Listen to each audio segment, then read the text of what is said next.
Hello friends, welcome back. In today's video, we are going to see EC2 troubleshooting scenarios. Okay, so I have received multiple comments from you guys. Okay, so thought let make a video. Okay, so today we are going to discuss two EC2 troubleshooting scenario. Okay, so the scenario number one is connectivity issue to EC2. Okay, so many of you guys commented that in my earlier videos. So these are the two top scenarios. Okay, so uh, not able to connect to EC2 instance. Okay, so what will be the resolution? Okay, so let's try to see if you are not able to connect EC2 instance, if you're not able to RDP instance. Okay, then what troubleshooting steps we need to follow. Okay, so before start the video, if you still not subscribed to my channel, please go ahead and subscribe for the daily hacks of EC2, AWS and the virtualization platform. Okay, so let's start.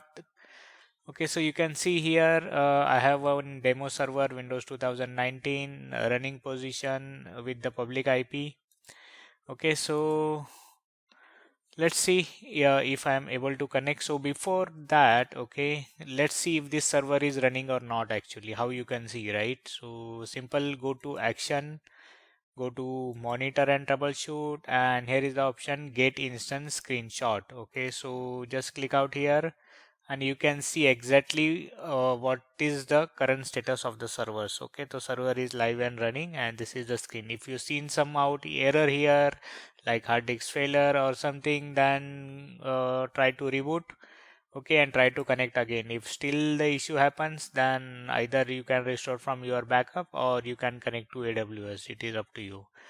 Okay, you can open the case to AWS. Okay, so now let's see this. Okay, our server is live and running. Okay, this is my public IP. Now let's see if I'm able to RDP to this server. Okay, so let's try this.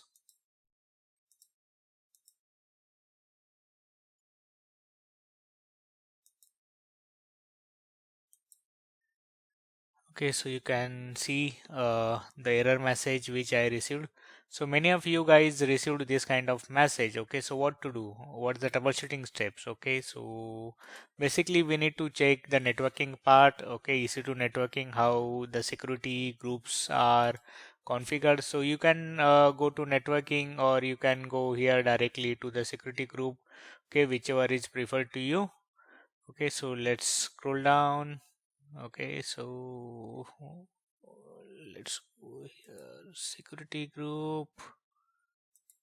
So I have many security groups. So yeah, let's go to the instance only and let's try. Okay, so yeah, go to here security group. Okay, so this is launch wizard one. Okay, so you can click here and let's see the RDP port is open or not. So you can see here it is SSH open, HTTP open, but RDP ports not open. Okay, so inbound traffic, the RDP is not here open. Then how can you get your RDP session, right? Correct. So you can enable the traffic.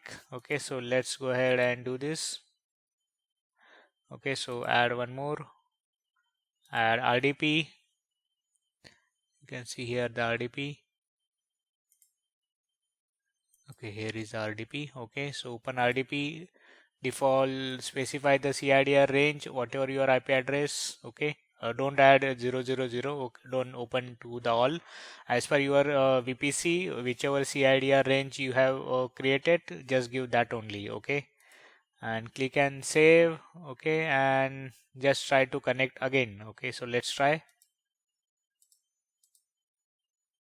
Okay, so you can see here, right?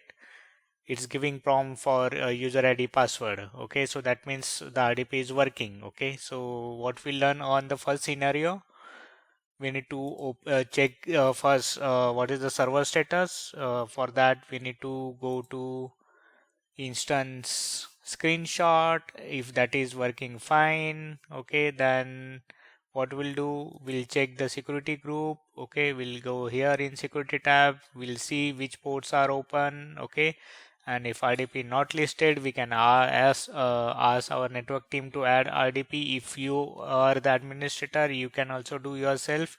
Okay, so our first scenario, okay, let's, where is my notepad? Okay,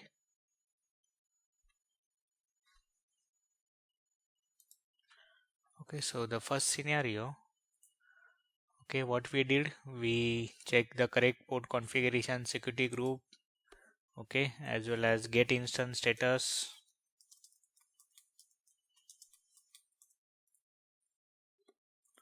Okay, now let's see the next. Okay, cannot attach EBS volume to EC2. Okay, so let's see this scenario. Okay, so let's try. Let's go to EBS.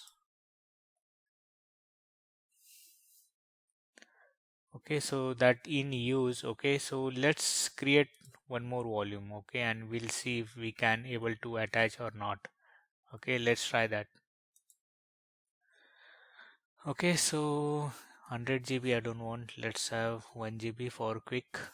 Okay, then snapshot ID, no, this is new volume. Okay, so just click on create volume.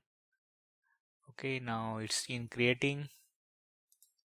Okay, so this volume is available. Okay, now let's try to attach this volume. Okay, so simply go here, click on attach volume. Okay, instance name. Okay, so here is showing there is no instance found. Okay, and if you go here in instance, I have one instance, right? You can see this is an instance. Okay, now there is a one thing that we missed. Okay, and you guys need to remember always. Okay, you can see here it is in 2B, availability zone 2B. Okay, so whenever you attaching volume, ensure that volume to be on the same AZ, okay, same availability zone. Okay, now I have this volume. Okay, I want to anyhow I want to attach. This is a very important volume. I cannot uh, copy paste the data and so thing. Okay, so what to do? Simple thing. Take a snapshot of this volume. Okay, so let's create a snapshot. Give description anything ABC. Okay, create a snapshot. Okay, so your snapshot is created. Okay, now let's go to snapshot. See, this is a snapshot. Now create a volume from this snapshot. Okay, I have shown you how to create the volume. Okay, so check my earlier video. Create the volume to snapshot. Okay, and select the 2B. Okay, wherever our instance. Okay, select that AZ. Okay, so do this. Okay, let me show you. Okay, so it's very simple. Okay, so while creating we'll select 2B. Okay, now let's create a volume. Okay, now my volume is ready. Now let's go back. See here in 2B we have one available volume. Okay, now let's go ahead. Okay, let me refresh. Okay, so here is the option attach volume. Now let's see. Okay, now you can see here it is giving the server name. Click the server name as a extra drive. Click on attach. Okay, so this volume is attached to the server. Okay, now you can see it is attached to the server. Just refresh it. You can see in use, go to instance, go to storage. You can see both the volume. Okay, so this is it is. Okay, and if you like this video, then give one big thumbs up. Okay, and stay connected for the daily hikes, daily troubleshooting videos for AWS, Citrix, and the virtualization platform. Okay, so that's it for tonight. Okay, we'll see you next week. Bye bye.